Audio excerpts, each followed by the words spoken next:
Bro मैंने सुना है कि सिविल जज के एग्जाम्स का सिलेबस बढ़ गया है। ब्रो ये पॉलिटिकल न्यूज चैनल है, एजुकेशन न्यूज चैनल नहीं।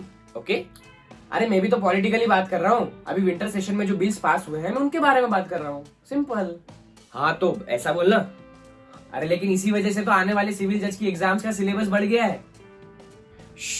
तुझे अभी एग्जाम्स के बारे में बात करनी है या बिल्स के बारे में?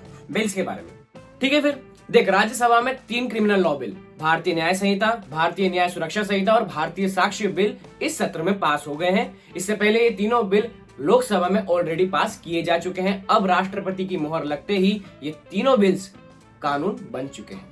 देख आईपीसी में अब तक 511 धाराएं थी, लेकिन अब सिर्फ 356 बचेगी और कई धाराएं और प्रावधान बदल जाएंगे। 175 धाराएं बदलेंगी, 8 नई जोड़ी जाएंगी, 22 धाराएं खत्म होंगी। इसी तरह सीआरपीसी में 533 धाराएं बचेंगी, 160 धाराएं बदलेंगी, 9 नई जुड़ेंगी, 9 खत्म होंगी। पूछताछ से ट्रायल तक वीडियो कॉन्फ्रेंस से करने का प्रावधान होगा, जो पहले नहीं था।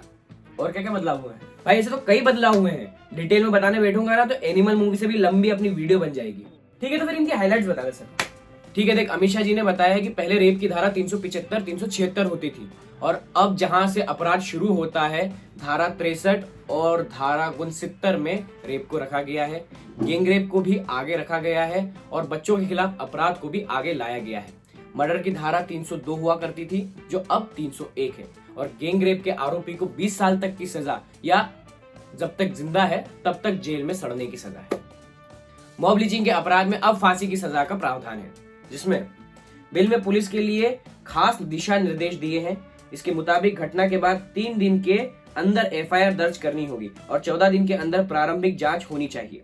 इसके बाद 24 दिन के अंदर मजिस्ट्रेट के पास रिपोर्ट पहुंच जाए और आरोप पत्र दाखिल करने में 180 दिनों से ज्यादा की देरी नहीं होनी चाहिए। बिल में महिलाओं के लिए ई एफआईआर की सुविधा का प्रस्ताव भी दिया गया है।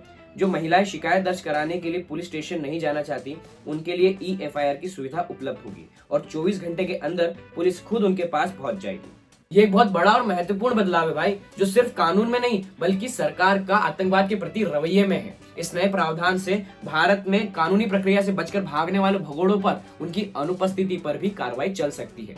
यानी आरोपी को सरकार या कोर्ट की तरफ से पेश होने के लिए जो नोटिस भेजा जाता है, अगर उसके 90 डेज के अंदर वो अगर पेश नहीं होता है अदालत में, तो भी उसकी अनुपस्थिति पर मुकदमा चल सकता है। उसके अभियोजन के लिए एक सरकारी वकील नियुक्त किया जाएगा, जिससे उस भगोड़े को वापस लाने की प्रक्रिया जो है वो तेज हो जाएगी। फॉर एग्जाम्पल हो जाता है जैसे अपना दाऊद, विजय माल्या और नीरव मोदी, एटसेट्रा एटसेट्रा, समझा? अब एविडेंस बिल, हाँ एविडेंस बिल में क्या चेंजेस हुए? एविडेंस बिल जो कि इंडियन कोर्ट्स में एविडेंस की एडमिसिबिलिटी पर आधारित है, ये सभी नागरिक और आपराधिक कार्यों पर लागू होता है। इन कानूनों में एफआईआर से लेकर केस डायरी, आरोप पत्र और पूरी प्रक्रिया को डिजिटल बनाने का प्रावधान किया गया है। इसके अंतर्गत पहले की 167 धाराओं के बजाय अब 170 धाराएं होंगी।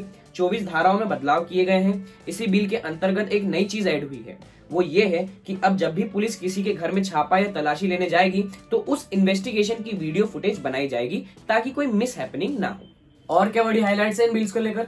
अब आगे की हाइलाइट्स खुद गृह मंत्री की जुबानी सुनते हैं। गृह मंत्री अमित शाह जी ने कहा है कि अंग्रेजों के द्वारा बनाया गया राजद्रोह कानून, जिसके चलते तिलक, गांधी, पटेल समेत कई देश के सेनानी कई बार 6-6 साल तक जेल में रहे हैं और वे कानून अब तक है, पर मैंने उस राजद्रोह कानून को देशद्रोह बना दिया है, क्योंकि अब देश आजाद है। लोकतांत्रिक देश में सरकार की आलोचना कोई भी कर सकता है, लेकिन जो देश की संपत्ति सुरक्षा को नुकसान पहुंचाने का काम करेगा उस पर सख्त से सख्त कार्रवाई की जाएगी। अगर कोई सशस्त्र विरोध करता है, बम धमाके करता है, तो उसके खिलाफ कार्रवाई होगी। उसे आजाद रहने का हक नहीं है, उसे जेल जाना ही पड़ेगा। कुछ लोग इसे अपनी समझ के कपड़े पहनाने की कोशिश करेंगे, लेकिन मैंने जो कहा है उसे अच्छी तरह समझ लीजिए। देश का विरोध करने वाले को जेल जाना होगा और साथ ही साथ वो भी जेल जाएंगे जो भारतीय इकोनॉमी को नुकसान पहुंचाएंगे, जैसे कि नकली नोट बनाना, है ना, भारतीय सिक्कों को दूसरे देशों में बेचना या उनका गलत तरीके से उपयोग करना। इन सबको भी जेल जाना पड़ेगा। ये बात कंफर्म है भाई, अब तू समझ ले तेरे हिसाब से, तू तो इनमें से कुछ नहीं करता ना। हाँ, फिलहाल के लिए इस खबर में बस इतना ही। अगली बड़ी खबर के लिए बने रहिए हमारे साथ, यानी कि इंडिया लीडर चैनल के साथ। तब तक इस वीडियो को लाइक, शेयर, कमेंट जरूर करें। साथ ही साथ इंडिया लीडर चैनल को सब्सक्राइब करें और हाँ, बेल आइकन को दबा दें ताकि नेक्स्ट वीडियो जब भी आए तो आपके नोटिफिकेशन में एकदम टॉप पर आ जाए। Okay, bye.